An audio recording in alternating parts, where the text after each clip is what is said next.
saya bantu? Saya mohon izin waktunya Bapak. Beberapa pertanyaan.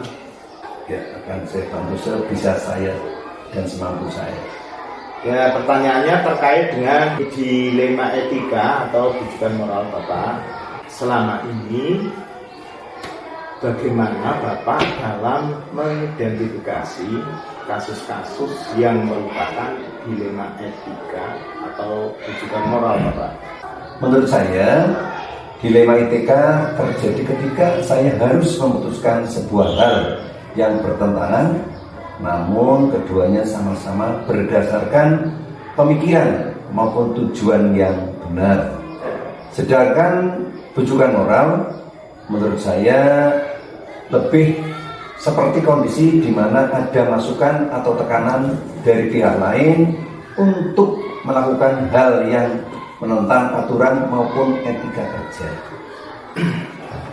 Bagaimana Bapak menjalankan pengambilan keputusan di sekolah Bapak, terutama untuk kasus-kasus di mana ada dua kepentingan yang sama-sama benar atau sama-sama mengandung nilai kebajikan Bapak? Saya akan mempertimbangkan berdasarkan pemikiran tentang aturan yang berlaku pada semua pihak. Langkah-langkah atau prosedur seperti apa yang biasa Bapak lakukan selama ini Bapak? Yang pertama, saya selalu mengambil keputusan melalui beberapa tahapan. Di antaranya, satu, mempertimbangkan dengan aturan yang ada. Yang kedua, itu mempelajari masalah yang terjadi. Yang ketiga, mempertimbangkan kasus tersebut apakah terjadi pada individu atau kelompok tertentu, melanggar aturan atau tidak, dan imbas dari keputusan nantinya. Dan yang keempat, mencari alternatif solusi terbaik dengan resiko terkecil. Yang kelima, mengajak kepada guru maupun komite untuk bermusyawarah menentukan solusinya. Hal-hal apa saja yang selama ini Bapak anggap efektif dalam pengambilan keputusan pada kasus-kasus dilema etika Bapak? Berdasarkan sesuai prosedur berupa aturan yang berlaku. Seberapa besar imbas pada pihak yang terkait dan bagaimana pada akhirnya bila keputusan dijalankan akan menghasilkan alternatif keputusan yang lebih bijaksana. Kemudian yang kedua, dengan bermusyawarah yang akan menghasilkan keputusan yang lebih objektif. Hal-hal apa saja yang selama ini merupakan tantangan dalam mengambil keputusan? Ketika keputusan harus diambil dalam waktu yang sangat singkat dan tidak ada waktu untuk bermusyawarah. Kemudian tantangan lain misalkan adanya pihak tidak mau menerima keputusan. Apakah Bapak memiliki sebuah jadwal tertentu dalam sebuah penyelesaian kasus dilema etika? Apakah Bapak langsung menyelesaikan di tempat atau memiliki sebuah jadwal untuk menyelesaikannya?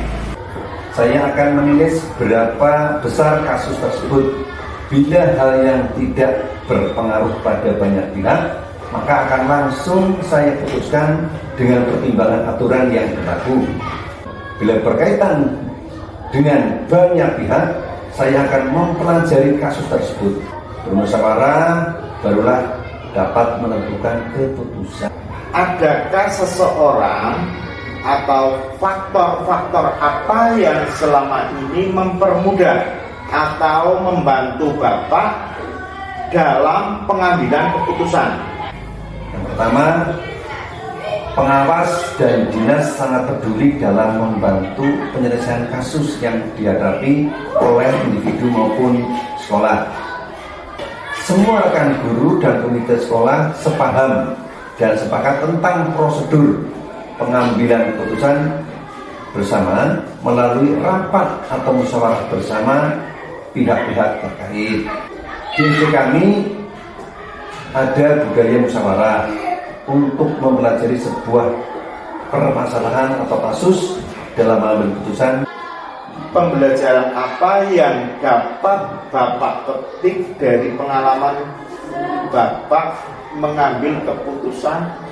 Berpikir berdasarkan aturan yang berlaku, imbas dan hasil akhirnya, serta rasa kepedulian bersama.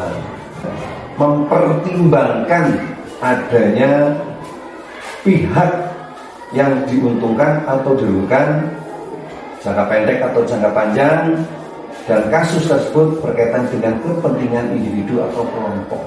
Bermusyawarah bersama rekan guru, staf, dan komunitas sekolah untuk menemukan alternatif solusi terbaik yang paling bijaksana untuk semua pihak, memutuskan dan menjalankan keputusan bersama dengan konsisten. Saya terima kasih dan mohon maaf atas segala sesuatu yang mungkin kurang berkenan kita. Sama-sama. Mohon pamit.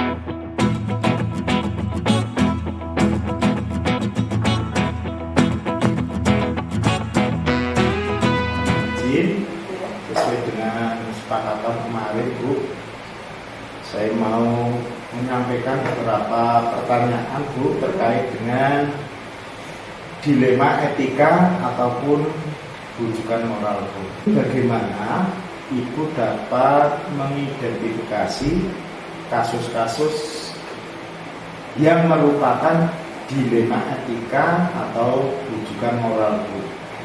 Sebagai kepala sekolah, sudah pasti saya pernah mengalami kasus tersebut. Menurut saya, Pak, dilema etika terjadi ketika saya harus berhadapan pada sebuah kasus yang bertentangan. Namun keduanya sama-sama berdasarkan pemikiran maupun tujuannya. Sedangkan rujukan moral menurut saya lebih seperti kondisi di mana ada masukan atau tekanan dari pihak lain untuk melakukan hal yang menentang aturan. Bagaimana Ibu menjalankan pengambilan keputusan di sekolah Ibu, terutama untuk kasus-kasus di mana ada dua kepentingan yang sama-sama benar? Berdasarkan pemikiran tentang aturan yang berlaku, aturannya itu pertimbangan untung ruginya. Pihak mana nih yang dirugikan atau diuntungkan, tapi rasionya itu harus lebih banyak yang diuntungkan. Seperti itu. Prosedur seperti apa yang biasa Ibu lakukan selama ini? Tahapannya itu diantaranya yang pertama yaitu mengidentifikasi masalah yang sedang terjadi. Kedua, mempertimbangkan kasus tersebut, apakah itu kasus individu atau kelompok. Ya, mengupayakan alternatif solusi terbaik, mengajak guru, komite, serta stakeholder untuk bermusyawarah menentukan solusi yang terbaik. Hal-hal apa saja yang selama ini Ibu anggap efektif dalam pengambilan keputusan? Hal yang mendasar pengambilan keputusan berdasarkan sesuai prosedur berupa aturan yang berlaku. Mempertimbangkan seberapa besar imbasnya pada pihak yang terkait dengan bermusyawarah dengan rekan guru, staf maupun komite sekolah serta stakeholder, maka akan menghasilkan keputusan yang lebih objektif. Hal-hal apa saja yang selama ini merupakan tantanganku? Pada saat itu saya dalam kondisi menjadi guru tunggal. Saya tidak ada rekan sama sekali. Sedangkan saya ada 2 kelas rombongan. Di sekolah itu saya harus mau tidak mau, suka tidak suka, saya harus mencari guru. Saya tidak mungkin bisa menghandle 2 kelas sendirian. Apakah Ibu memiliki sebuah jadwal tertentu dalam sebuah penyelesaian kasus dilema etika, Bu? Saya akan menilai dulu seberapa besar kasus tersebut bagi saya. Ketika kasus tersebut tidak berpengaruh pada banyak pihak dan bisa saya selesaikan pada saat itu juga, saya akan selesaikan saat itu juga. Namun bila berkaitan dengan banyak pihak tadi, saya akan mempelajari kasus tersebut secara alternatif, solusi bermusyawarah. Faktor apa yang selama ini mempermudah atau membantu Ibu dalam pengambilan keputusan? Di antaranya yaitu ada pengawas, ada yayasan yang sangat peduli dalam membantu setiap kasus yang saya alami. Kemudian di TK sini, di TK kami itu ada budaya musyawarah. Pembelajaran apa yang dapat Ibu petik dari pengalaman Ibu mengambil keputusan? Saya harus mempelajari kasus tersebut, mengidentifikasi akar masalahnya dan pihak-pihak yang terkait. Kita berpikir berdasarkan aturan yang berlaku, impact-nya, dan kemudian kasus tersebut berkaitan dengan kepentingan individu atau kelompok. Jadi kita jelas dalam pemisahan kasus permasalahan tersebut.